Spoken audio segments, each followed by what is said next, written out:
People who know my channel will know that I have a great fondness, a great affection for Albania. I've been there many times, and indeed, I'm rather proud that if you were to go to Albania and go through the Mother Teresa airport, there are books that you could buy, and I've written the preface, books about Albanian art. I think it's still possible to buy the encyclopedia of Albanian art, and there's an entire piece about my work, which is wonderful because Albania is one of those places where Edward Lear travelled, and I've spent many years drawing the places that Lear drew as they are now, and a lot of the drawings that Lear drew of Albania capture historical landmarks that no longer exist.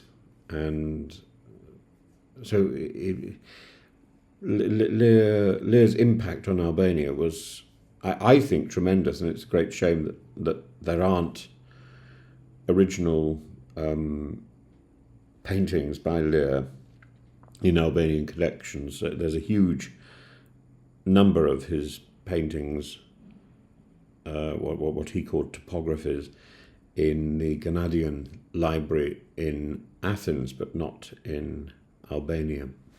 But so I can remember Albania way back in the early 2000s, before Edi Rama came to power as Prime Minister, when he was mayor, and he painted all the houses along the riverbank.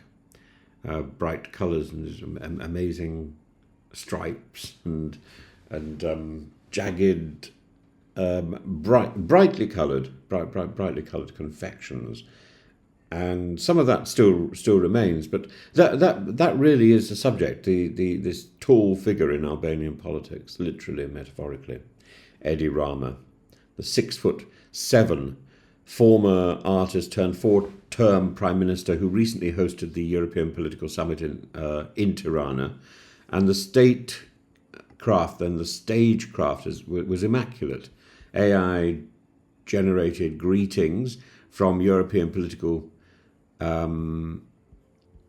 elite leaders as children, a summit venue decorated with Rama's own doodles, and a palpable sense of confidence from a country that once languished on the periphery of Europe. But as Alastair Campbell warns in The New European, the real test for Albania is not optics, charm, or even its strategic location. It's the state of its democracy. And right now, that democracy is being tested not in the grandeur of international summits, but in the shadowy cells of pre-trial detention.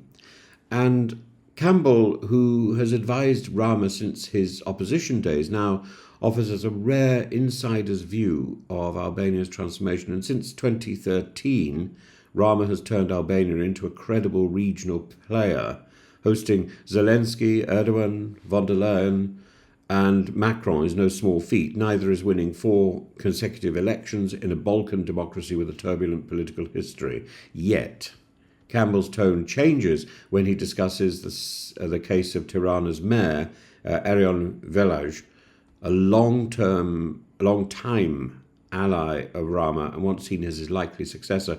Velaj has been detained for over 100 days without formal charges, accused by Albania's Special Structure Against Corruption, SPAC, of orchestrating a bribery and money laundering ring involving his own family. But SPAC, which was created with EU and US backing to clean up Albanian politics, now risks appearing less like a judicial reform success story and more like a potential instrument of state overreach. Campbell puts it bluntly: EU membership is not awarded for good behaviour at summits. It's earned through the rule of law, and the arbitrary detention of a high-profile politician, regardless of his guilt or innocence, undermines the very democratic credentials Albania claims to uphold.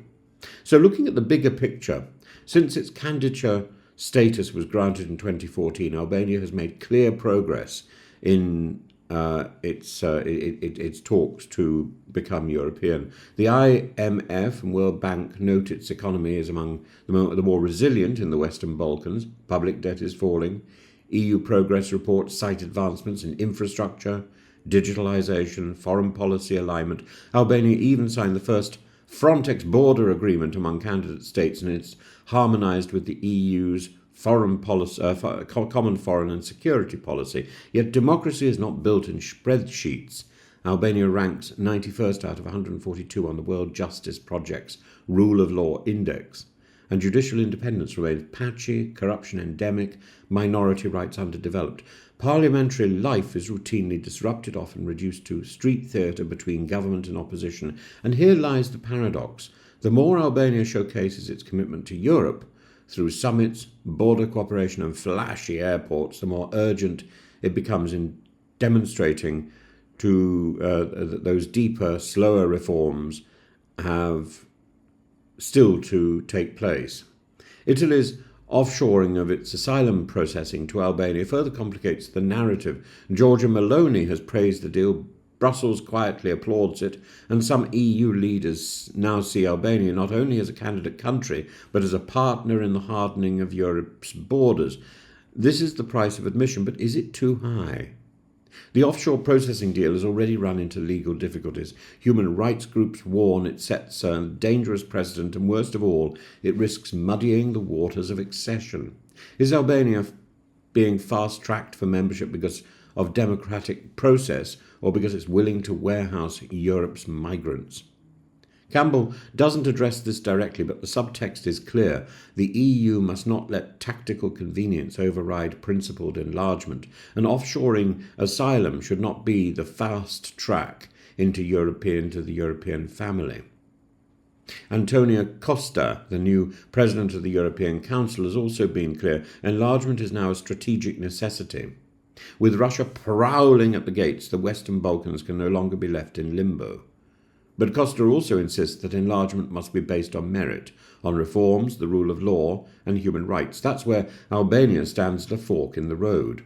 The youth are already voting with their feet. 0.76 million Albanians have gained EU residence permits in the last 15 years.